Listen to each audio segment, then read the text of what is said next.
ओम नमो भगवते वासुदेवाय।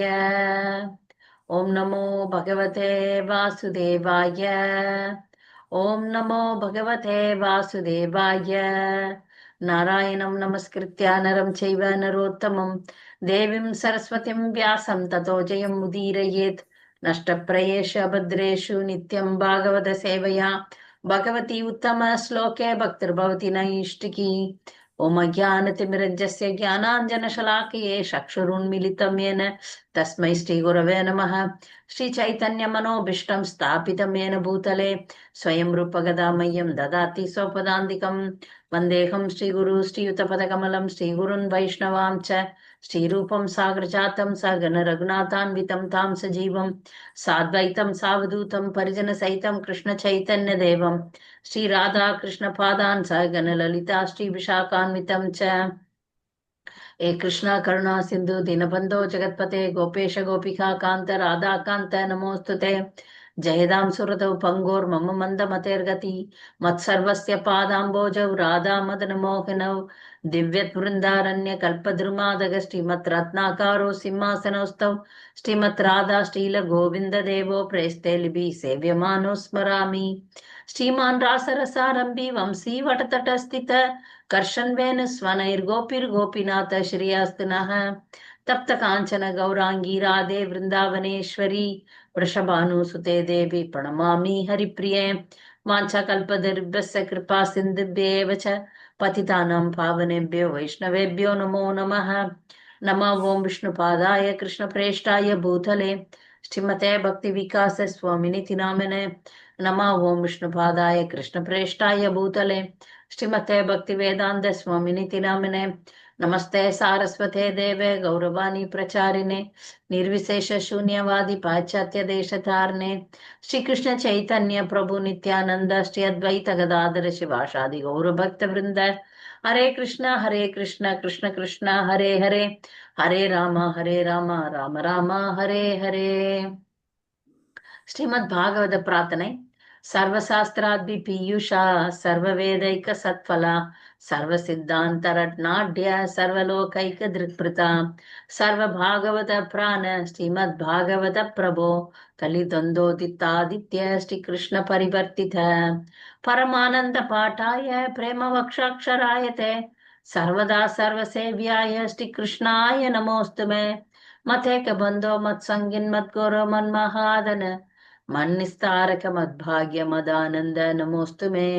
असाधु साधु ददाயின் அதினோச்சதாகரா ஆனாமுஞ்ச கதாச்சின் மாம் பிரேம்னா ஹிருத்கண்டயோஸ்புரா.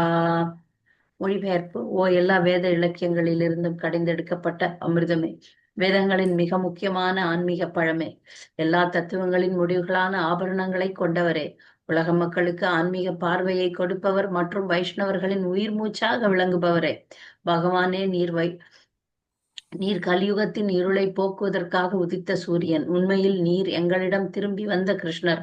ஓ ஸ்ரீமத் பாகவதமே, உங்களுக்கு என் பணிவான வணக்கங்கள். உங்களை படிப்பவர்கள் உன்னத ஆனந்தத்தை அடைவார்கள், ஏனெனில் உங்கள் எழுத்துக்கள் அவர்களுக்கு தூய பக்தி தொண்டை பொழிகின்றது. நீங்கள் பகவான் கிருஷ்ணரின் அவதாரமாக இருப்பதால் எப்பொழுதும் அனைவரும் உங்களுக்கு தொண்டு புரிய வேண்டும். ஓ ஸ்ரீமத் பாகவதமே, என்னுடைய ஒரே நண்பரே, என்னுடன் இருப்பவரே, என்னுடைய ஆசிரியரே, என்னுடைய மிகப்பெரிய சொத்துமாகவும் என்னை விடுவிப்பவருமாகவும் இருப்பவரே, என்னுடைய மரியாதை கலந்த வணக்கங்களை ஏற்றுக்கொள்ளுங்கள்.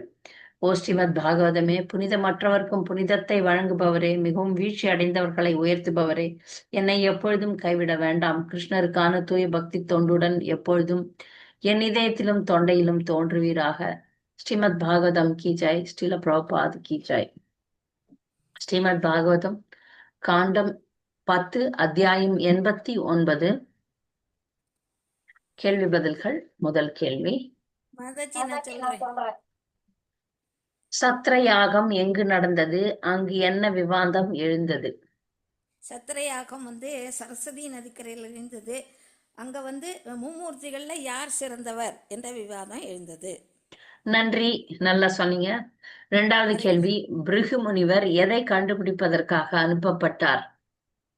பிருகு முனிவர் எதை கண்டுபிடிப்பதற்காக அனுப்பப்பட்டார்? மும்மூர்த்திகள் யார் சத்துவகுணத்தை முழுமையாக உடையவர் என்பதை பிருகுமணி கண்டுபிடிக்க அனுப்பப்பட்டார் மாதாஜி. நன்றி, சரியா சொன்னீங்க. மூன்றாவது கேள்வி, பிரம்மதேவர் தன் கோபத்தை எப்படி தணித்தார்? வசிய ஹரே மாதாஜி என்ன கிருஷ்ண பண்றாங்க? மாதாஜி. சாந்தாமணி ஹரே மாதாஜி. ஹரே கிருஷ்ண மாதாஜி. பிரபஞ்சத்தில் முதலில் பிறந்தவர் தலை சிறந்த பண்டிதரும் ஆவார். அவர் ஆதிக்கவி என்பதால் அவரது மனத்தை கோபம் குலைக்க துவங்கும் பொழுது தனது பகுத்தறிவின் சுய பரிசோதனையின் மூலம் அவரால் அதை கட்டுப்படுத்த முடிகிறது. இச்சந்தர்ப்பத்தில் பிருகு தன்னுடைய மகன் என்பதை அவர் தனக்குள் நினைவுபடுத்திக் கொண்டார். இவ்வாறாக பிரம்மாவின் சொந்த விரிவாக்கமே அவரது மகன் அவரது கோபத்தை தணிக்க உதவியது. ஹரே கிருஷ்ண மாதாஜி. இதுக்கு ஒரு உதாரணம் சொல்றாங்க. என்ன உதாரணம்னா, தீயை. நீர் வந்து நெருப்புல இருந்து தான் வருது.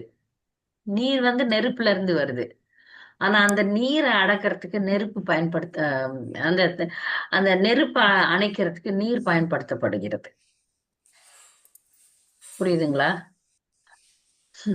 அப்ப இந்த பிருகு, இப்ப பிரம்மாவனுடைய கோபத்தை வந்து பிருகு தணிக்கிறார் அப்படின்ற மாதிரி. இப்ப நான் பிரம்மா கிட்ட இருந்து தான் பிருகு வரார். பிருகு வந்து தண்ணி, பிரம்மா வந்து நெருப்பு. இந்த நெருப்பை அணைக்கிறதுக்கு பிருகு உதவுறார் அப்படின்ற உதாரணத்தை இங்க சொல்றாங்க. அவர் அதை யோசனை பண்ணி பிரம்மா வந்து கோபத்தை கட்டுப்படுத்துறார். நன்றி. அடுத்த கேள்வி, நான்காவது கேள்வி, ஒருவர் குற்றங்களை எதை கொண்டு இழைக்கலாம்? ஹரே கிருஷ்ண மாதாஜி. மணிமேகலை மாதாஜி. சொல்லுங்க குற்றம் இழைக்க முடியும் என்று கூறப்படுகிறது. சொல்லுங்க, எதனால குற்றம் இழைக்கலாம்? உடலாலோ மனதாலோ அல்லது பேச்சாலோ குற்றம் இழைக்க முடியும். மனம், வாக்கு, காயம். மனம், வாக்கு, காயம் அப்படின்னு சொல்றாங்க. உடல்ல வந்து காயம்னு சொல்லுவாங்க. மனம், வாக்கு, வாக்குன்றது பேச்சு. சரியா? நன்றி, சரியா சொன்னீங்க.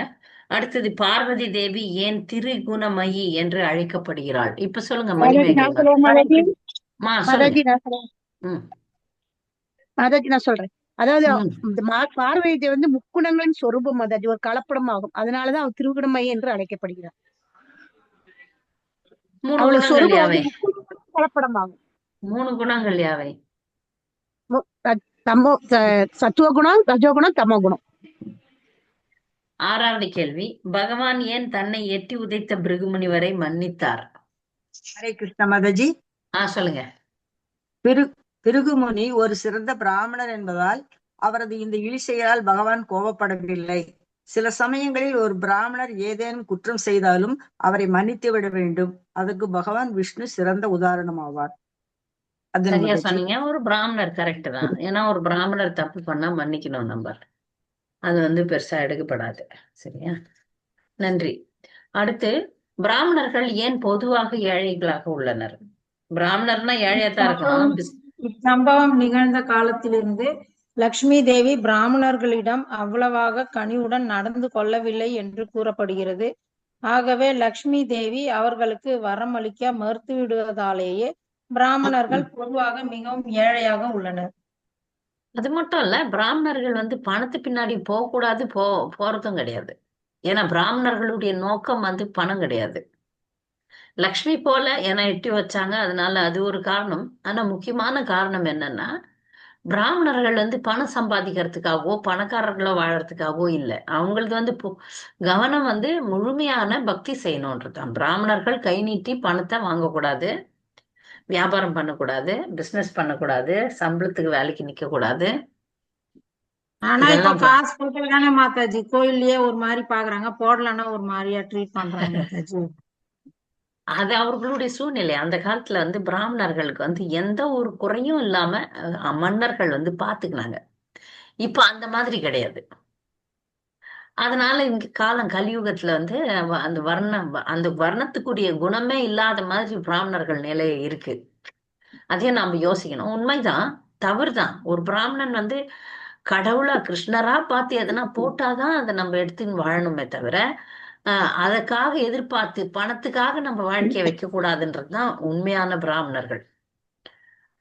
பணம் பின்னாடி அவங்க போகவே கூடாது. அவங்களுடைய குறிக்கோள் பக்தி பண்ணணும், பக்தியை பிரச்சாரம் பண்ணணும், பகவானுக்கே தங்களை அர்ப்பணிக்கணும். அதனாலதான் அவங்க சிறந்த நிலையில இருக்கிறாங்க. இந்த 4 வர்ணத்துல பாருங்க, யார் ஒஸ்தி அப்படின்னா பிராமணர்கள் ஒஸ்தி.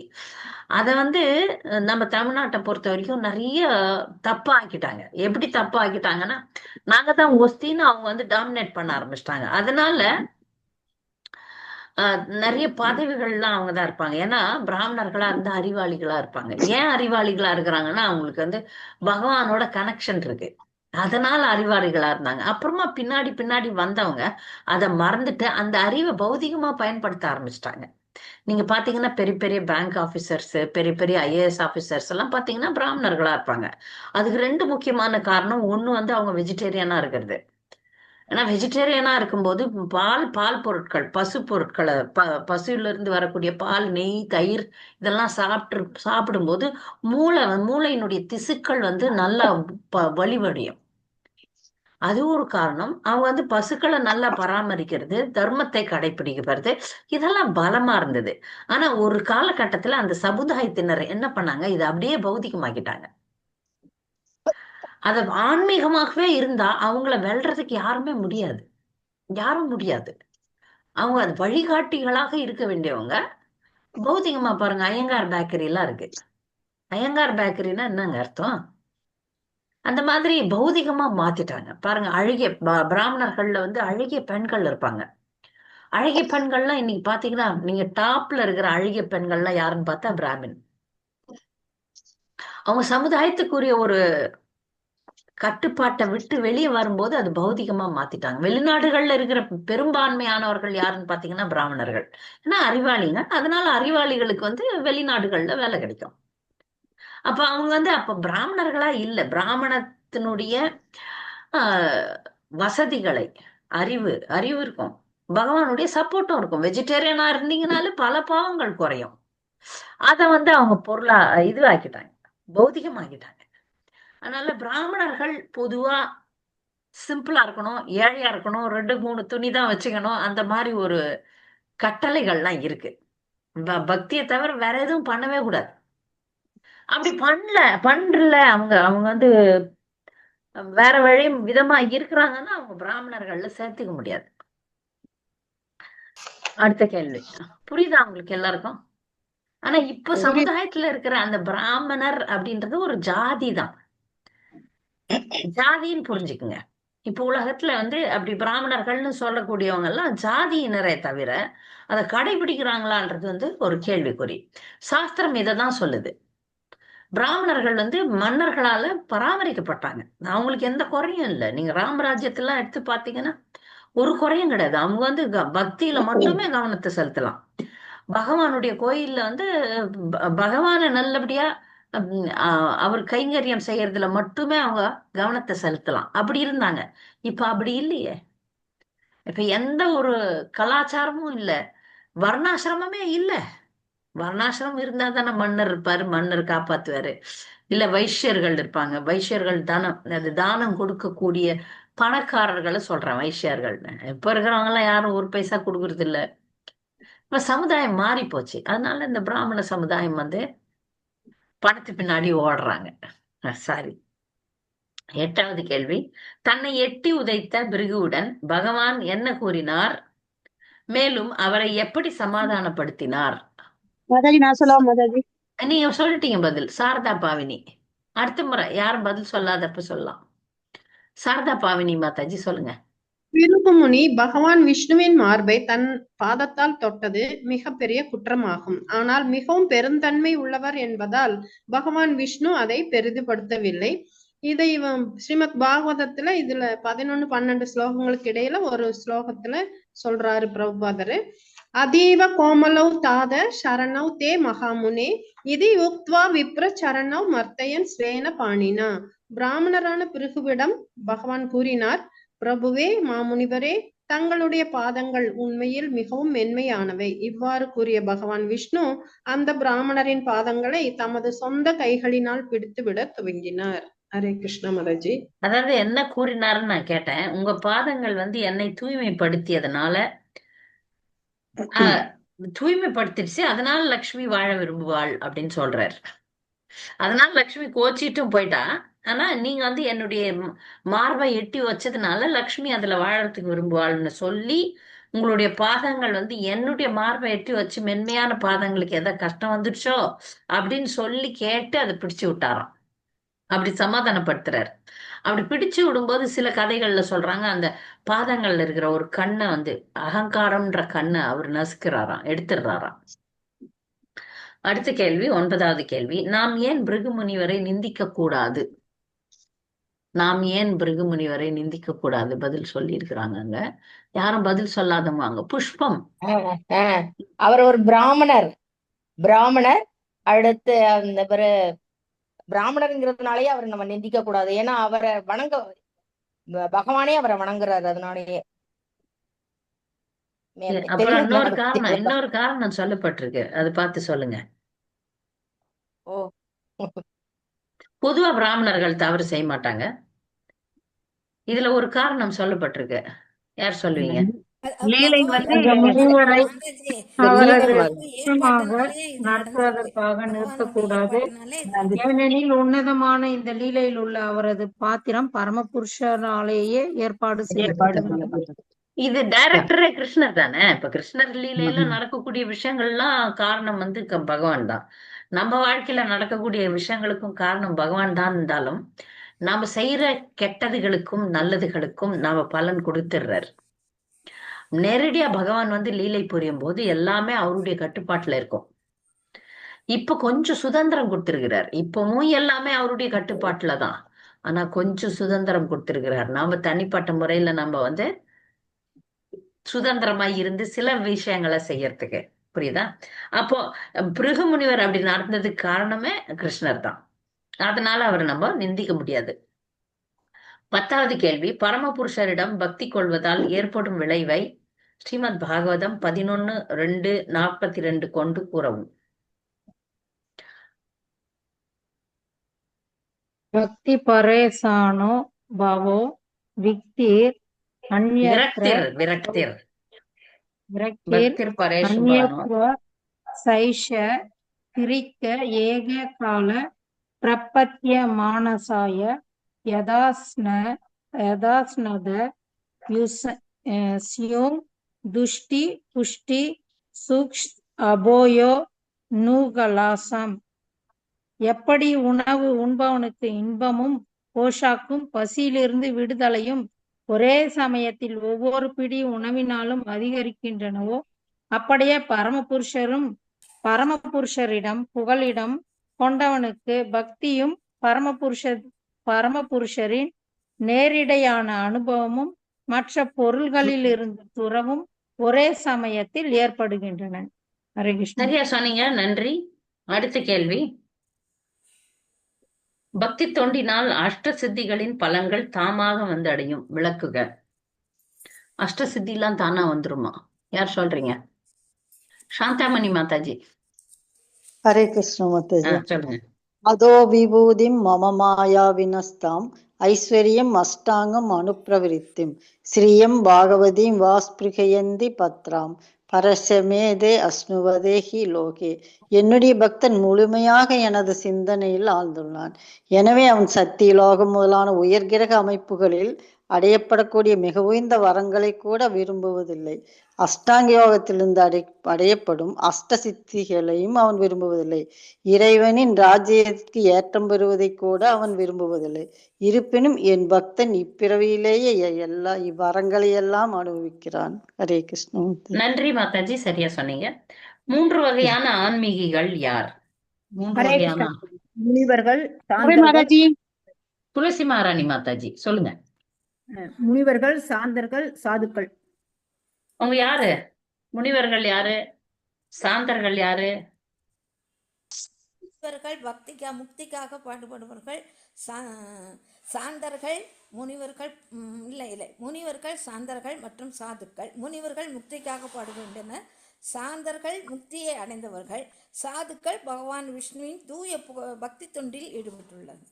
3 வகையான பக்தி ஆன்மீகிகள் இருக்கிறாங்க. ஒருத்தர் ஏற்கனவே முக்தி அடைஞ்சவங்க தான் சாந்தர்கள்.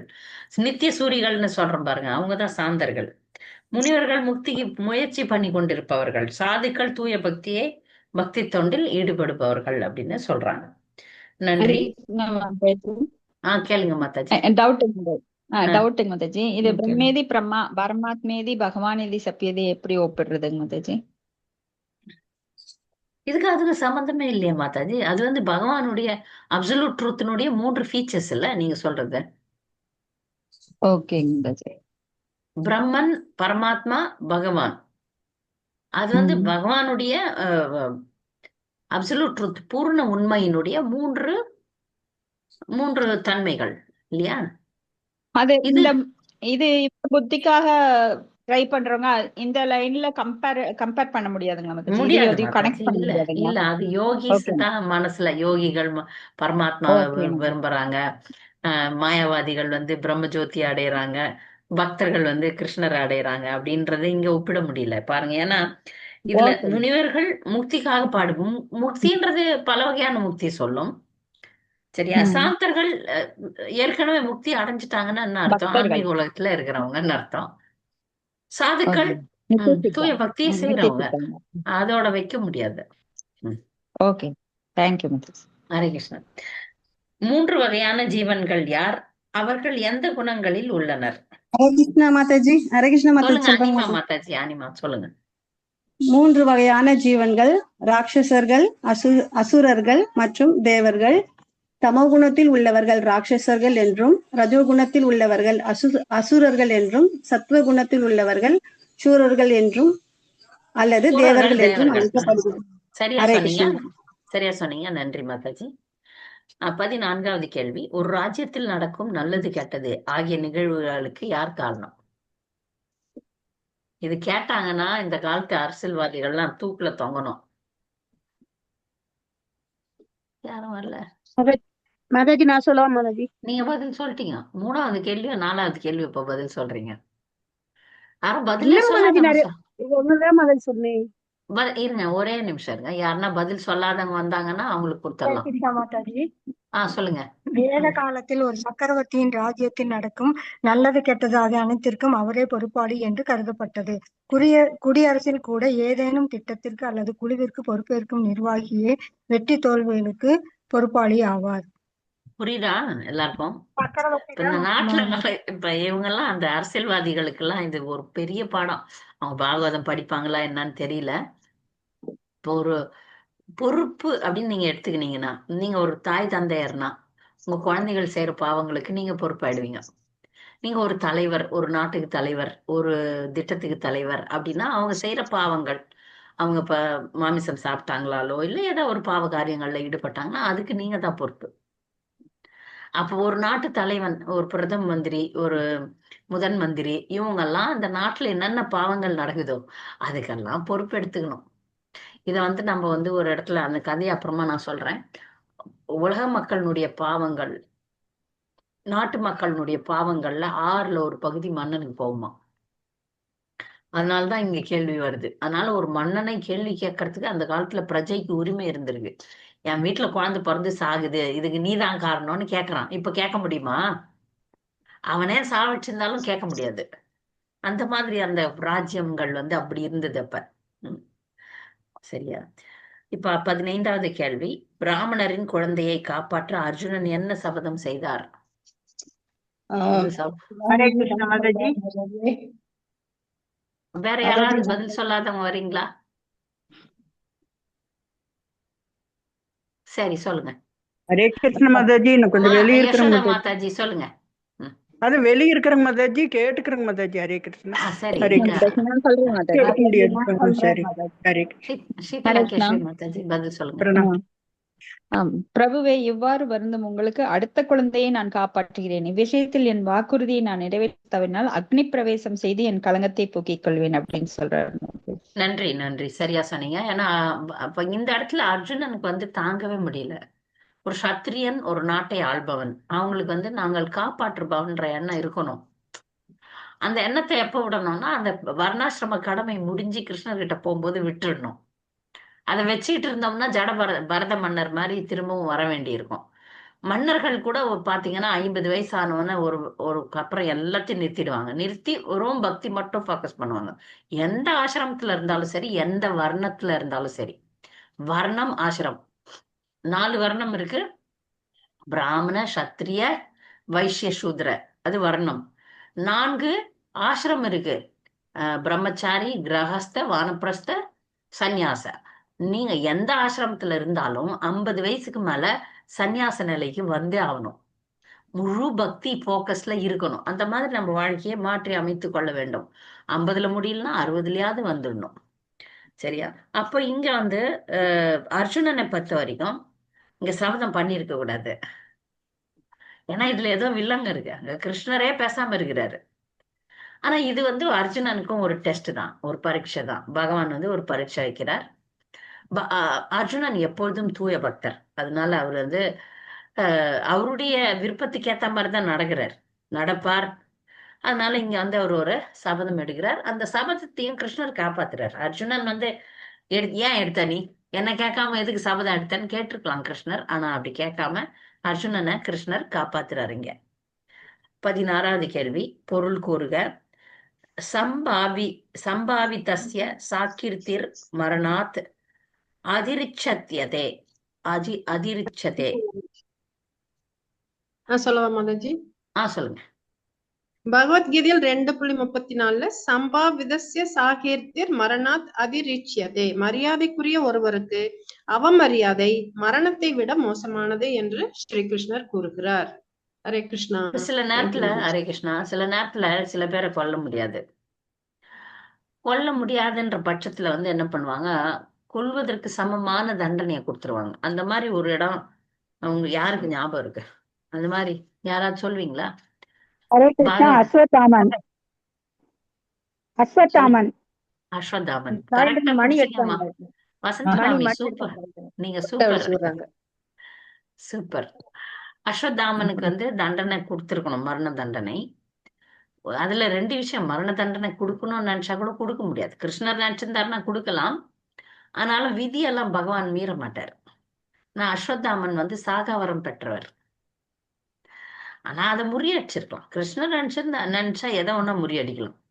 ஆனாலும் பொதுவா கிருஷ்ணர் வந்து இந்த மாதிரி விஷயங்கள்லாம் தலையிட மாட்டார். அப்ப அவனை சாகடிக்க வேண்டாம், அவனுக்கு வந்து சாகறதுக்கு சமமான ஒரு தண்டனையை கொடுங்க அப்படின்னு சொல்றாங்க. அந்த மாதிரி வேற இடத்துலயும் நடந்திருக்கு. ருக்மிக்கும் நடந்தது. ஆனா கடைசியில ருக்மிய சாகடிச்சிடுறாங்க.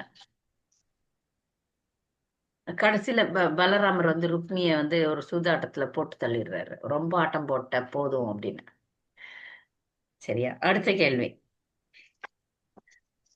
பிராமணர் அர்ஜுனனின் வார்த்தைகளை ஏன் நம்ப முடியாது என்று கூறுகிறார்? ஹரே கிருஷ்ண மாதாஜி, நான் சொல்றேன். சொல்லுங்க. சங்கர்ஷ்ணர், வாசுதேவர், வில்லாளிகளில் சிறந்த பிரதிகுனர் மற்றும் இணையற்ற வீரான அனிருத்தர் ஆகியோரால் கூட என் மகன்களை காப்பாற்ற இயலவில்லை. அப்படி இருக்கும் பொழுது சர்வசக்தி படைத்த லோகநாயகர்களால் செய்ய முடியாத ஒரு வீரச் செயலை குழந்தைத்தனமாக நீர் ஏன் செய்ய நினைக்கிறீர்? உமது வார்த்தைகளை எங்களால் நம்ப முடியாது என்று சொல்கிறார். பாருங்க, கிருஷ்ணராலே முடியல. கிருஷ்ணருடைய பெரிய பெரிய ஆளுங்கள்லாம் இருக்கிறாங்க அங்க. கிருஷ்ணருடைய அம்சங்கள் தானே எல்லாருமே. அனிருத்தர், பிரத்யும்னர் எல்லாரும் இருக்கிறாங்க. அவங்களால முடியாது, நீ எப்படி உன்னால முடியும்னு சொல்ற அப்படின்னு பிராமணர் கேட்கிறார். ஓகே, நல்லது. அடுத்த கேள்வி. அர்ஜுனர் ஏன் சிவபெருமானை வணங்கினார்? பிராமணர் பகவான் ஸ்ரீகிருஷ்ணரை அவமதித்ததால் அர்ஜுனன் தந்திரமாக கிருஷ்ணருக்கு பதிலாக சிவபெருமானை வணங்கினார். அப்படி கிருஷ்ணரை விட்டுட்டு சிவபெருமான் கிட்ட போனார்னு அர்த்தம் கொள்ள முடியாது. இந்த அஸ்திரம், ஒரு குறிப்பிட்ட அஸ்திரம், பசுபதி அஸ்திரத்தை வந்து சிவபெருமான் தான் கொடுத்தார். அதனால இங்க எழுதியிருக்கிறாங்க, இன்னொரு வார்த்தை எழுதியிருக்கிறாங்க பாருங்க, சிவபெருமானை குருவாக நினைச்சார். இப்போ குரு வந்து பல நேரங்கள்ல கிருஷ்ணருக்கும் மேற்பட்டவரா கருதணும். சிஷ்யன் அல்டிமேட்டா சிஷ்யனுக்கு வந்து இறுதியா சிஷ்யனுக்கு வந்து கடவுள் தான். இறுதியா போய் அடைய வேண்டியது கடவுள் தான். ஆனா அந்த சிஷ்யன் எப்பொழுதும் பகவானுக்கு சமமா குருவை நினைக்கணும். இப்ப குரு நிக்கிறாரு, கடவுள் நிக்கிறாரு. முதல் மரியாதை வந்து குருவுக்கு தான். அதை கிருஷ்ணர் தான் சொல்லித்தராரு. அந்த ரீதியில பார்க்கும்போது சிவபெருமான் தான் அவருக்கு அந்த அஸ்திரத்தை கொடுத்தார். அதனால அவர் வழங்குறார். புரியுதா? அடுத்து, அர்ஜுனன் பிராமணரின் குழந்தையை எங்கெல்லாம் தேடினார்? அர்ஜுனன். இருங்க பதில் சொல்லாதவங்க யாருன்னா வரட்டும். எங்கெல்லாம் தேடினாரு அர்ஜுனா? அது என்ன புக்கு திறந்து அப்படியே பார்த்து சொல்ல வேண்டியதுதான். யாரும் பாடம் படிக்கலையா? மாதாஜி நீங்களே நான் சொல்றேன் மாதாஜி. இருங்க மாதாஜி, பதில் சொன்னவங்க எல்லாம் நான் சொல்ல சொல்லாதவங்க யாராவது பதில் சொல்லாதவங்க யாராவது வரீங்களா? புக்கு திறந்து கூட பார்த்து சொல்லலாம். அப்ப என்ன ஆகும்? பதில் சொல்றவங்களுக்கே வாய்ப்பு போகுது. இன்னைக்கு வந்து ஸ்டார் ஆஃப் த டே சுதா ஆரணி மாதாஜி தான். ஸ்டார் ஆஃப் த டே. நிறைய பதில் சொல்லினே இருக்கிறாங்க. துளசி மாராணி மாதாஜி, துளசி ஹரே மாராணி கிருஷ்ண மாதாஜி. மாதாஜி. சொல்லுங்க. அர்ஜுனன் வந்து அக்னி, நீர், புதி, சோமன், வாயு மற்றும் வருண் ஆகியோரின் அகரங்களுக்கு போறாரு. அர்ஜுன் ஆயுதங்கள் தயாராக இருந்தபடி பாதாளோகத்துக்கும் போறாரு. அடியிலிருந்து ஸ்வர்க்கத்தின் சிகரம் வரை பிரபஞ்சத்துல எல்லா ராஜ்யத்தையும் போய் தேடி பார்க்கறாரு மாதாஜி. சிவலோகம் தவிர சிவலோகம் தவிர பிரபஞ்சத்துல இருக்கிற எல்லா இடத்துக்கும் போயிடுறாரு. அப்பனா அந்த அளவுக்கு அவருக்கு சக்தி இருந்திருக்குன்னு அர்த்தம். அதையும் புரிஞ்சுக்கணும். இப்ப அர்ஜுனனுக்கு வந்து எல்லா லோகங்களுக்கும் பிரயாணிக்க கூடிய சக்தி இருந்திருக்கு. அதை பயன்படுத்தி சிவலோகம் தவிர மத்த எல்லா இடத்துக்கும் போயிட்டார். 20வது கேள்வி. பிரபஞ்ச ஓடு ஏன் இருளடைந்த பிரதேசம் எனப்படுகிறது? ஹரே கிருஷ்ணன் சொல்லட்டுங்களா மாதாஜி? சொல்லுங்க. கிருஷ்ணர் இக்கிரகங்களை எல்லாம் கடந்து பிரபஞ்ச ஓட்டை அடைந்தார். இந்த ஓடானது ஸ்ரீமத் பாகவதத்தில் அடர்ந்த இருள் என்று விவரிக்கப்படுகிறது. இந்த ஜடகுலகமே மொத்தத்தில் இருள் என்றே விவரிக்கப்படுகிறது. திறந்த வெளியில் சூரிய ஒளி இருப்பதால் இது ஒளியூட்டப்படுகிறது. ஆனால் ஓட்டில் சூரிய ஒளி இல்லாததால் இயல்பாகவே அது இருண்டு கிடக்கிறது. இப்ப பாருங்க, பிரபஞ்சம் பாத்தீங்கன்னா பிரபஞ்சம் அப்படி ஒரு முட்டை வடிவமா இருக்கு. அந்த முட்டை வடிவத்துல அந்த ஓட்டுக்குள்ள அந்த கவருக்குள்ள இருக்குது சூரியன். அப்ப வந்து சூரியனுக்கு பின்னாடி வெளிச்சம் போகாதுல்ல, அந்த ஓட்டுல வந்து வெளிச்சம் போகாது. அதனால அந்த பிரபஞ்ச ஓடுகள்லாம் இருள் அடைந்து இருக்கு. அததான் இங்க சொல்றாங்க. பகவானின் குதிரைகளின் பெயர்களை கூறி அவைகள் ஏன் தங்கள் வழியை தவற விட்டு விட்டன என்று கூறவும். ஹரே கிருஷ்ண மாதாஜி. சொல்லுங்க. பகவானின் குதிரைகள் தேர் குதிரைகளான சைப்யம், சுக்ரீவம், மேக புஷ்பம், பலாஹகம் ஆகியவை. பகவான் ஸ்ரீ கிருஷ்ணரின் குதிரைகள் அவருடைய மண்ணுலக லீலைகளில் பங்கேற்பதற்காக வைகுண்டத்திலிருந்து இறங்கி வந்தவை ஆகும். பகவான் எல்லைக்குட்பட்ட ஒரு ஜீவராசி போல் பாசாங்கு செய்தார். எனவே அந்த நாடகத்தை பலப்படுத்துவதற்காக அவரது குதிரைகளும் இப்பொழுது குழப்பமடைந்தது போல் நாடகம் ஆடின. இந்த லீலையை அனைவரும் ஒரு நாள் கேட்பார்கள் என்பதற்காகவே இது நடந்தது மாதாஜி. நன்றி, சரியா சொன்னீங்க. 22வது கேள்வி. பிரபஞ்சத்தின் ஓடுகள் எத்தனை? பிரபஞ்சத்துல எத்தனை ஓடு இருக்கு? மாதாஜி இப்பயா சொல்ல சொல்லுங்க. 8 மாதாஜி. சொல்லிட்டாங்க, அவங்க சொல்லிட்டாங்க. சந்திராதேவி அடுத்த கேள்வி பதில் சொல்லுங்க பாவம். ஸ்ரீ கிருஷ்ணரும் அர்ஜுனரும் எங்கு பிரயாணித்தனர்? இதன் விவரம் எங்கு கூறப்பட்டுள்ளது? பகவான் ஸ்ரீ கிருஷ்ணரும் அர்ஜுனும் வைகுண்டத்திற்கு பிரயாணமான இந்த கடைசி ஹரிவம்சத்திலும் வர்ணிக்கப்பட்டது. இந்த பகவான் தமது சகாக்களுக்கு கூறுவது போல் மேற்கோள் காட்டப்படுகிறது. நன்றி. அடுத்த கேள்வி. பிரம்ம ஜோதி என்பது யாது? அதில் யார் பிரவேசித்து முக்தி அடைகிறார்கள்? பிரம்ம ஜோதினா என்ன? அது எங்க இருக்கு? அதுல யார் போறாங்க? பதில் சொல்லாதவங்க வாங்க. ஒரு 4-5 பேர் தான் படிக்கிறாங்க போல் இருக்குது. முத்துலட்சுமி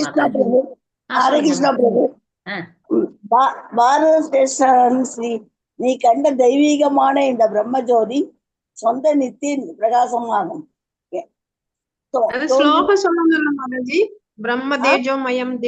அதெல்லாம் கூட தேவையில்லை. பிரம்மஜோதினா நீங்க என்ன புரிஞ்சுக்கிறீங்க அது சொன்னீங்கன்னா கூட போதும். மாயாவாதிகள் பிரம்மஜோதி இருங்க. மாயாவாதிகள் பிரம்மஜோதின்னு ஒண்ணு இருக்குல்ல, அது என்னது? ஹரே கிருஷ்ணா. சொல்லுங்க வசந்தி மாமி.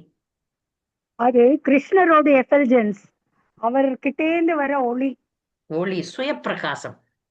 இப்ப ஒளிர்கின்ற ஒரு பொருள் வந்து இருக்கும்போது அது சுத்தி வந்து தக தக தகன்னு உங்களுக்கு இங்க லைட் இருக்கு, லைட்டினுடைய வெளிச்சம் இங்கெல்லாம் தெரியுது பாருங்க இல்லையா? அப்போ பகவான் வந்து கிருஷ்ணர் ரொம்ப ஜொலிப்பவர். அவருடைய ஒளிதான் வந்து பிரம்மஜோதி. சூரியன் ஜொலிக்குதா? சூரியனுடைய ஒளிதான் இங்க வரைக்கும் பரவி இருக்கு. அதே போல பகவான் சூரியன் மாதிரி பிரகாசமானவர். அந்த பிரகாசம் தான் பிரம்ம ஜோதி. புரியுதா உங்களுக்கு? அவருடைய லோகத்துல அவர் இருக்கிறதுனால அப்படி பிரகாசமா இருக்கு. அந்த பிரகாசத்தை நம்ம பிரம்ம ஜோதின்னு சொல்லுவோம். இப்ப ஆன்மீக உலகத்துல என்ட்ரியே வந்து பிரம்ம ஜோதி வழியா, அது வேணா பிரகாசம் தெரியும். இப்ப பௌதிக உலகத்தை விட்டு வெளியே போனா என்ன இருக்கும்? ஆன்மீக உலகம். அந்த ஆன்மீக உலகத்துல ஜோதி இருக்கு பாருங்க, அப்படியே தக தக தக தகன்னு வெளிச்சம் இருக்கும். அந்த வெளிச்சத்தை வந்து மாயவாதிகள் அதுதான் கடவுள்னு நினைச்சுக்கிறாங்க. அந்த பிரம்ம ஜோதியை தான் கடவுள், அதுல போய் சேர்ந்துடணும் அப்படின்னு மாயாவாதிகள் நிக்கிறாங்க. அதுக்காக பிரம்ம ஜோதியை வந்து மாயாவாதிகள் கூட மட்டுமே சம்பந்தப்படுத்தி பார்க்க கூடாது. பிரம்ம ஜோதின்னு மாயாவாதிகள்னு வந்துட்டோம். நீ பிரம்ம ஜோதி என்பது பகவானுடைய ஒளிதான். அது ஒளிதான். ஆனா அது வந்து ஒரு படி கீழே. அங்கே போனீங்கன்னா திருப்பியும் வர்றதுக்கு வாய்ப்பு இருக்கு. ஏன்னா அங்க வந்து செயல்பாடுகள் கிடையாது. பிரம்ம ஜோதியில போய் யாரெல்லாம் போய் கலந்துடுறாங்களோ, நான் ஜோதியில கலக்குறேன்னு கலக்குறாங்க இல்லையா, அங்க வந்து ஜோதின்றது வந்து ஒரு சக்தி இல்லையா. சக்தியில நீங்க போய் கலந்தீங்கன்னா நீங்க ஒரு செயலும் இல்லாம அப்படியே கட்டுப்பட்ட மாதிரி இருக்கணும். ஜீவனுடைய இயல்பு வந்து வேலை செஞ்சுனே இருக்கணும், செயல்பட்டு கொண்டே இருக்கணும். அங்க போய் வேலையை செய்யாம கை காலை கட்டி போட்டா வேலை செய்யணும்ன்ற ஆசை வரும். அப்போ வந்து திரும்பியும் உலகத்துக்கு வரணும். ஜீவனுடைய இயல்பே ஜீவேரே ஸ்வரூப் ஹய நித்தியரே கிருஷ்ணதாஸ், எப்பவும் சேவை செய்யறது. அது இல்லாம சும்மா இருக்க முடியாது. அதனாலதான் பிரம்ம ஜோதி ஃபெயிலியர் ஆயிடுது. பிரம்ம ஜோதின்றது ஆன்மீக உலகம் தான், ஆனாலும் அங்கிருந்து கீழே இறக்கிடுவோம். புரியுதா உங்களுக்கு? அடுத்த கேள்வி, அதான் இதுல யார் பிரவேசித்து முக்தி அடைகிறார்கள் போது சாங்கிய முறையை பின்பற்றுபவர்கள், யோகிகள், துறவிகள் மற்றும் மாயவாதிகள். இவங்கெல்லாம் இதை யாரு கடவுள் கிருஷ்ணரை இல்லாம கிருஷ்ணருடைய சக்தியை மட்டும் முழுசா பெருசா நினைக்கிறாங்க. அப்ப அங்க போயிட்டு திரும்பி வந்துருவாங்க. 25வது கேள்வி, அனந்தர் எப்படி காட்சி அளித்தார்? மாதாஜி சொல்லுங்க. அழகா வர்ணனை இருக்கு. அவ்விடத்தில் அற்புதமான மிகப்பெரிய உடல் படைத்தவரும் ஒளி வீசும் கூடிய 1000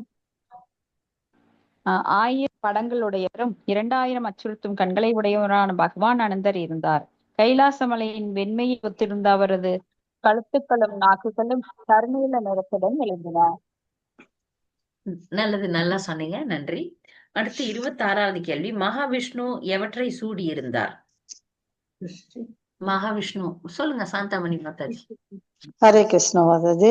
கௌஸ்துவமணி, சீவச்சக்குரி மற்றும் வனமாலை ஆகியவற்றை சூடியிருந்தார். நன்றி. இதெல்லாம் வந்து இப்ப பாருங்க, ஆன்மீக உலகத்துல வந்து அவரை மாதிரியே ரூபம் படுற ஒரு முக்தி இருக்கு. விஷ்ணு மாதிரியே ரூபம் கிடைக்கும், ஆனா வித்தியாசம் உண்டு. அந்த வித்தியாசம் இந்த 3, இந்த கௌஸ்துவமணி, ஸ்ரீவத்சம், வனமாலை, இதெல்லாம் ஜீவாத்மாக்களுக்கு இருக்காது, கடவுளுக்கு மட்டும் இருக்கும். அது வித்தியாசம். அங்க எல்லாரும் விஷ்ணு ரூபம், 4 கை கிடைக்கும். அந்த மாதிரி இதுலயும் வித்தியாசம் இருக்கும். அந்த வித்தியாசத்தை தான் அறியறதுக்கு நம்ம இதை படிக்கிறோம். இது 3 வந்து மனிதர்களுக்கு எல்லாம், அதாவது ஜீவாத்மாக்களுக்கு கொடுக்க மாட்டாங்க. 27வது கேள்வி, பகவானை யாரெல்லாம் சேவித்து கொண்டிருந்தனர்? அங்க மேல யாரோ இருந்தாங்க. ஹரே கிருஷ்ண மாதாஜி. சொல்லுங்க. சுனந்தர், நந்தர் முதலான அவரது அந்தரங்க சேவர்களாலும், புஷ்டி, ஸ்ரீ, கீர்த்தி மற்றும் அஜா ஆகிய அவரது சக்திகளாலும், மேலும் பல வகைப்பட்ட அவரது அனைத்து மாயா சக்திகளாலும் சேவிக்கப்பட்டார். ஒண்ணு விட்டீங்க, மூர்த்தி வடிவிலான சக்கரம், ஆயுதங்கள். அங்க எல்லாருமே இருந்தாங்க. அங்க வந்து ஆயுதங்கள் கூட பர்சன் தான், ஒரு நபர் தான். இப்ப சக்கரம்னா சக்கரத்தாழ்வார்னு சொல்றோம் இல்லையா, அவரு ஒரு நபர். அங்கெல்லாம் அவங்க வந்து நபர்களாக நின்னு பகவான் பக்கத்துல நின்னு கொண்டிருந்தாங்க. 28வது கேள்வி, பகவானின் முக்கிய சக்திகள் யாவை? அவை யாருக்கெல்லாம் கொடுக்கப்பட்டுள்ளன? ஹரே கிருஷ்ண மாதாஜி. சொல்லுங்க. பகவானின் முக்கிய சக்திகள் வந்து புஷ்டி அளிக்கும் சக்தி, ஸ்ரீ அழகு சக்தி, கீர்த்தி புகழுக்கான சக்தி மற்றும் அஜா ஜட சிருஷ்டிக்கான சக்தி. இச்சக்திகள் எல்லாம் ஜட உலக நிர்வாகிகளான பிரம்மதேவர், சிவபெருமான் மற்றும் பகவான் விஷ்ணு ஆகியோருக்கும், இந்திரன், சந்திரன், வருணன், சூரியன் ஆகிய சுவர்கலோக அரசர்களுக்கும் அளிக்கப்பட்டுள்ளன. அதாவது பகவானால் அளிக்கப்பட்ட குறிப்பிட்ட சக்திகளை உடைய தேவர்கள் எல்லோரும் பரமபுருஷரின் உன்னத அன்பு தொண்டில் ஈடுபடுகின்றனர். நன்றி, சரியா சொன்னீங்க.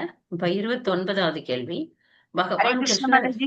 ஆ ஹரே சரி கிருஷ்ண மாதாஜி. அது ஆ 27ஆம் கேள்விக்கு மாதாஜி எக்ஸ்ட்ரா 2 சொன்னீங்களா? அது என்னங்க மாதாஜி? மூர்த்தி வடிவிலான சக்கரம் மற்றும் ஆயுதங்கள். சரிங்க சக்கரம். இப்ப சரிங்க சக்கரத்தாழ்வார் மற்ற ஆயுதங்கள்லாம் நம்ம ஆயுதமா இப்ப இந்த உலகத்துல வந்து இப்போ ஒரு பொருள் இது ஒரு பொருள் இருக்கு. இது ஒரு பொருள், ஒரு கப்பு. இந்த கப்பு வந்து ஒரு பொருள் தான் இந்த உலகத்தை பொறுத்த வரைக்கும். ஆனா ஆன்மீக உலகத்துல பொருள் கூட ஒரு நபர் தான். இப்ப பகவான் சக்கரம் வச்சிருந்தாருன்னா சக்கரம்ன்றது ஒரு பொருள் கிடையாது, ஒரு நபர். பகவான் கையில கதை வச்சிருந்தாருன்னா கதை ஒரு பொருள் கிடையாது, ஒரு நபர். அவங்க எல்லாம் நபர்களா அங்க நின்று இருந்தாங்களோ, அதான் ஆயுதங்களும் சக்கரமும் நபர்களாக நின்று இருந்தாங்க. மூர்த்தி சரிங்க ரூபம்னா என்ன? நபர். சரிங்க நபர்களாக நின்று இருந்தாங்க. சரியா? சரிங்க. பகவான் கிருஷ்ணர் ஏன் தனது விஷ்ணு அம்சத்திற்கு வணக்கம் செலுத்தினார்? சொல்றேன் மாதாஜி.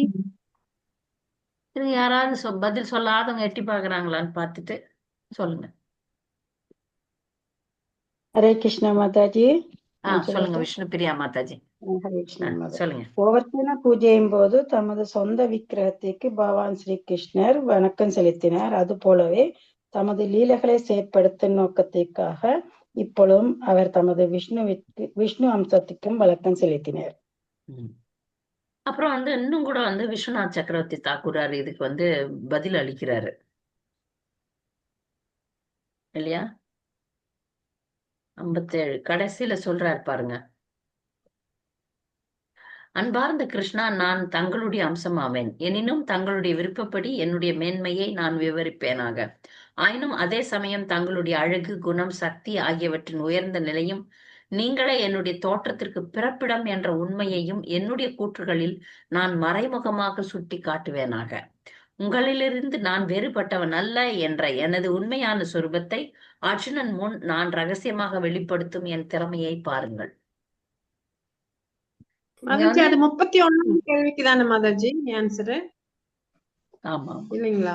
கரெக்ட். ஆமா கரெக்ட். இல்ல நான் அப்ப இதுக்கு வந்து 57 லாஸ்ட் 57ல பொருளுரையில மாதாஜி 57 மாதாஜி. ஃபர்ஸ்ட் பேரா லாஸ்ட் 7.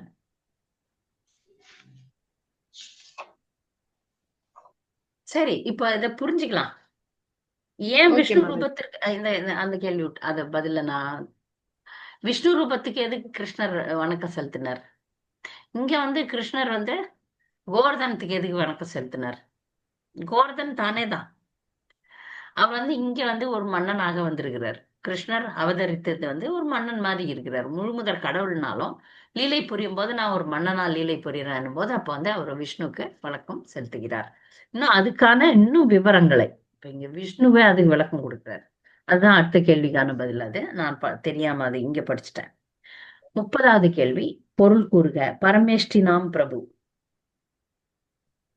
கிருஷ்ணரும் அர்ஜுனனும் முன்பாக பகவான் மகாவிஷ்ணு பரம ஐஸ்வர்ய மூர்த்தியாகவும் கோடிக்கணக்கான பிரபஞ்சங்களை ஆளும் எண்ணற்ற பிரம்மாக்களின் நாயகனாக பரமேஷ்டினாம் பிரபு தோன்றினார்.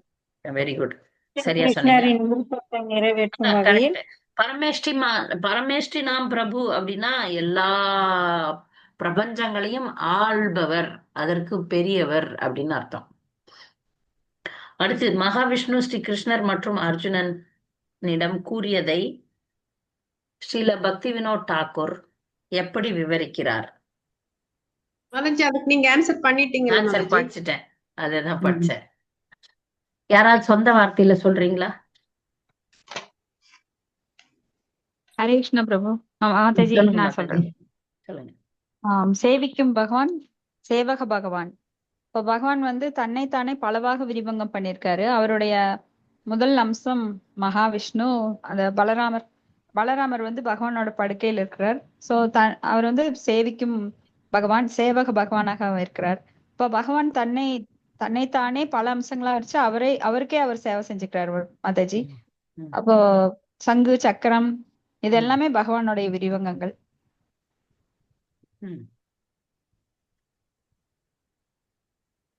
இங்க வந்து அவர் என்ன சொல்றாருன்னா, உங்களை இப்ப இங்க வந்து கிருஷ்ணர் தான் விஷ்ணுவுக்கு வணக்கம் செலுத்துறாரு. ஆனால் நான் மறைமுகமாக என்னுடைய கூற்றுகளில் நான் மறைமுகமாக சுட்டி காட்டுவேனாக, நீங்க தான் எனக்கு தலைவர் அப்படின்றத நான் காட்டுறேனே அப்படின்னு சொல்றாரு விஷ்ணு இங்க. உங்களிடமிருந்து நான் வேறுபட்டவன் அல்ல, என்ற எனது உண்மையான சொரூபத்தை அர்ஜுனன் முன் நான் ரகசியமாக வெளிப்படுத்தும் என் திறமையை பாருங்கள். ஆச்சாரியர்களுடைய கருத்து இல்லைன்னா உள்ள என்ன நடக்குதுன்னு நமக்கு தெரியாது. நமக்கு வந்து இங்க வந்து விஸ்வநாத சக்கரவர்த்தி தாக்கூரார் வந்து சொல்றார், இங்க வந்து கிருஷ்ணர் தான் முழுமுதற் கடவுள். ஏன்னா ஒரு படி விஷ்ணு மாதாஜி உங்க வாய்ஸ் ரொம்ப உள்ள போயிடுச்சு மாதாஜி, உள்ள வெளியில போயிட்டு வருது மாதாஜி உங்க வாய்ஸ். இல்ல எல்லாருக்கும் இல்ல, எல்லாருக்கும் இருந்ததுன்னா எல்லாரும் சொல்லுவாங்க. ஆமா மாதாஜி. இல்ல மாதாஜி, கொஞ்சம் வாய்ஸ் பிரேக் ஆகுது மாதாஜி. எல்லாத்துக்குமே மாதாஜி லோ ஆயிட்டு அப்புறம் ஹை ஆகுது. பார்க்கலாம் இருங்க. இப்ப கொஞ்சம் இன்டர்நெட்ல எதனா டிஸ்டர்பன்ஸ் வந்திருக்கலாம் இல்லையா? இவ்வளவு நேரம் சரியா தானே இருந்தது? ஆமாங்க மாதாஜி. இன்டர்நெட்ல சில நேரத்துல உள்ள போய் வெளியே வரலாம். அது தொடர்ந்து இருந்ததுன்னா நான் ஹெட்போன் போட்டுக்கிறேன். சரியா? அடுத்த கேள்விக்கு போலாமா? பிராமண புத்திரர்கள் எப்படி இருந்தனர்? ஹரே கிருஷ்ணா சொல்லட்டா மாதாஜி? சொல்லுங்க. அப்புத்திரர்கள் காணாமற் போன போது எந்த ரூபத்திலும் எந்த வயதிலும் இருந்தார்களோ அப்படியே அந்த பிராமணர் புத்திரர்கள் இருந்தார்கள். சரியா, எப்படி இருந்தாங்களோ அப்படியே கொண்டாந்துட்டாங்க. 33வது கேள்வி, கடைசி கேள்வி. மகாவிஷ்ணு எதற்காக பிராமண புத்திரர்களை கடத்தி சென்றார் என்பதை ஹரிவம்சம் ஸ்லோகம் மேற்கோள் காட்டி கூறவும். ஹரே கிருஷ்ண மாதாஜி. மத் தர்ஷனார்த்தம் தே பாலா கிருதா தேன மகாத்மனா விப்ரார்த்தம் மத் சமீபம் ந சான்யதா. பரமாத்மாவான அவர் என்னை காண்பதற்காகவே அக்குழந்தைகளை அபகரித்து சென்றார்.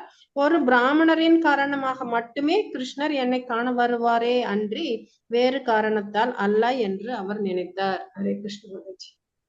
விஷ்ணுவுக்கு வந்து கிருஷ்ணரை பார்க்கணும்னு ஆசை வந்தது. எதனா ஒண்ணு பண்ணாதானே அவர் வர முடியும். ஒரு பிராமணனுக்கு தொல்லை கொடுத்து அவர் வந்து என்ன பாப்பாரு அப்படின்றதுக்காக அந்த வேலையை செஞ்சார். விஷ்ணுவுக்கு அர்ஜுனனையும் கிருஷ்ணரையும் ஒன்னா பார்க்கணும்னு ஆசை. அதுக்காக அங்க மேல வர வச்சார். சரியா? இது ஒரு அதிசயமான ஒரு லீலை தான். இல்ல ஏதாவது சந்தேகம் இருக்கா இந்த அத்தியாயத்துல? யாருக்காவது ஏதாவது சந்தேகம் இருக்கா? நம்ம அடுத்த அத்தியாயம் போகலாம். பக்தர்களுக்கு 81 கேளுங்க. மாதாஜி விஷ்ணுவும் கிருஷ்ணரும் வேற வேறையா ஒண்ணு தானே மாதாஜி? ஒண்ணுதான், ஆனாலும் வித்தியாசம் இருக்கு.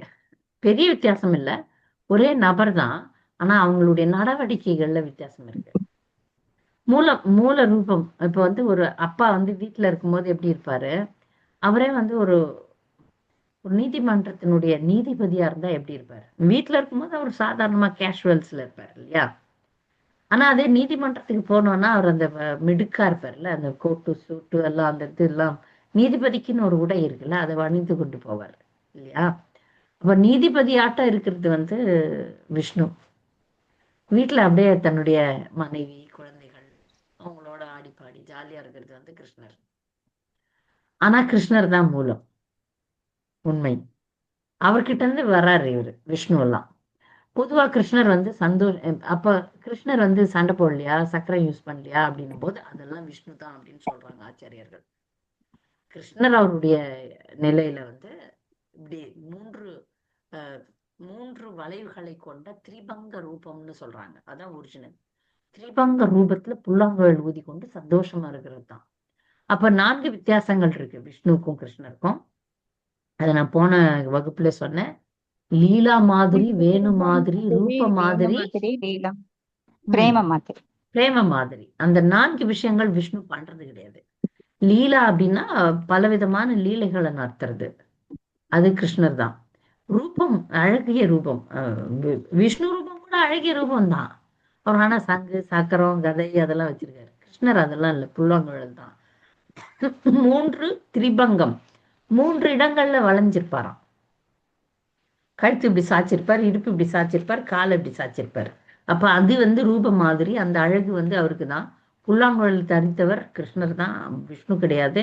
அதுக்கப்புறம் வந்து பிரேமம், அன்பு லீலைகள்.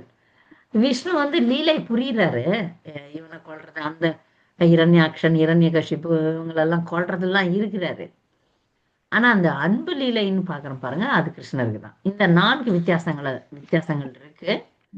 பொதுவா விஷ்ணு வந்து நிர்வாகம் பண்ணுவார், கிருஷ்ணர் வந்து அது பண்ண மாட்டார்.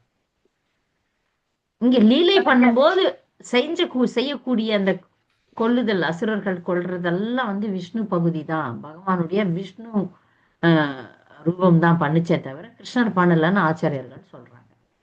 ஸ்ரீ வைஷ்ணவர்களுக்கெல்லாம் வந்து நாராயணன் தான் முதன்மை. ஆனா இந்த ஸ்ரீ வைஷ்ணவர்களை நம்முடைய கௌடிய சம்பிரதாயத்துல வந்து முறியடிச்சாங்க. ராமானந்திகளை விஸ்வநாத சக்கரவர்த்தி தாக்கூர் வந்து முறியடிச்சார். கிருஷ்ணர் தான் சாஸ்திர பிரமாணமாக, கிருஷ்ணரே முழுமுதற் கடவுள்னு பாகவதம் கொண்டு எல்லா இலக்கியங்களையும் கொண்டு. ஆனாலும் அவங்க ஒத்துக்க மாட்டாங்க. அது நமக்கு தேவையில்லை, பரவாயில்ல. நாராயணரை வணங்கினாலும் தப்பு கிடையாது, வைகுண்டம் போனாலும் தப்பு கிடையாது. அதனால யாருக்கு வைகுண்ட பாவனை இருக்கோ அவங்கெல்லாம் அங்க போட்டோம்.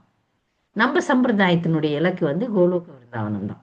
இப்ப நம்மளே கூட ஐஸ்வர்யம் தான், நான் சில பேருக்கு நரசிம்மர் தான் பிடிக்கும், சில பேருக்கு நாராயணன் தான் பிடிக்கும்னா அங்கதான் போவோம் இலக்கு. ஆனா அதை விட இப்போ ஆன்மீக உலகத்துல நிறைய வைகுண்டம் இருக்கு. ஆனா கோலோக விருந்தாவனம் ஒண்ணுதான். நடு மத்தியத்துல வந்து கோலோக விருந்தாவனம் இருக்கு, அங்க கிருஷ்ணர் இருக்கிறார்.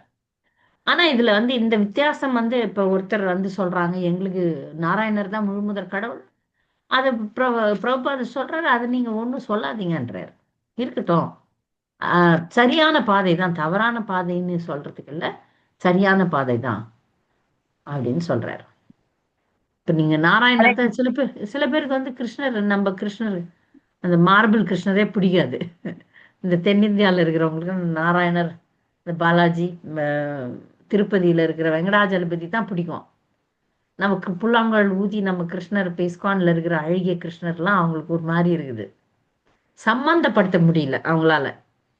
அப்படிப்பட்டவர்களை நாம வந்து ஒன்றும் சொல்றது இல்லை, சரி அப்படியே இருங்க அப்படின்னு சொல்றது. ஒரு மாமி ஒருத்தவங்க இருந்தாங்க, அவங்க வந்து எப்ப பாரு அவங்க ஸ்ரீரங்கத்துல தான் வாழ்ந்துட்டு வந்தாங்க. நான் வந்து பரோடால இருந்தப்ப வயசானவங்க, அவங்க வந்து வேற வழியே இல்லை, அங்க இருந்து அக்ரஹாரத்துல இருந்து அவங்கள அனுப்பிச்சிட்டாங்க. வயசாயிடுச்சு, நீங்க போயிடுங்க, உங்க பொண்ணுகிட்ட போயிடுங்கன்னு அவங்க பொண்ணு வச்சிருந்தாங்க. அவங்க மாமி எப்பவுமே, ஆனா அவங்களுக்கு வந்து ஆச்சாரியன், ரங்கநாதர் இதே தான் நினைச்சுட்டு இருந்தாங்க சாகர வரைக்குமே.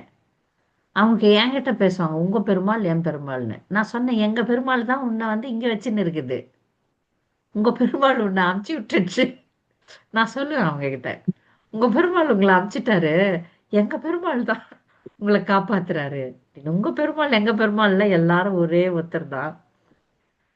அவர் வெவ்வேறு பக்தர்களுடைய மன பாவனைகளுக்காக வெவ்வேறு வழியில அவங்களுக்கு வழி நடத்துறாரு, அவ்வளவுதான். விஷ்ணுவும் கிருஷ்ணரும் ஒண்ணுதான், வேற ஒருத்தர் கிடையாது, ஒண்ணுதான். ஆனா அவர்களுடைய பாவனையில வேற்றுமை இருக்கு. அந்த பாவனை வந்து இப்ப கிருஷ்ணர்ல வந்து பாத்தீங்கன்னா உங்களுக்கு மாதுரிய ரசம், அது மாதுரிய ரசம் விஷ்ணுவோட வைக்க முடியாது. வாத்சல்ய ரசம் விஷ்ணுவோட வைக்க முடியாது. தாஸ்ய ரசம் வச்சுக்கலாம், சாமானிய ரசம் வச்சுக்கலாம், அவ்வளவுதான், ரெண்டே ரசம் தான்.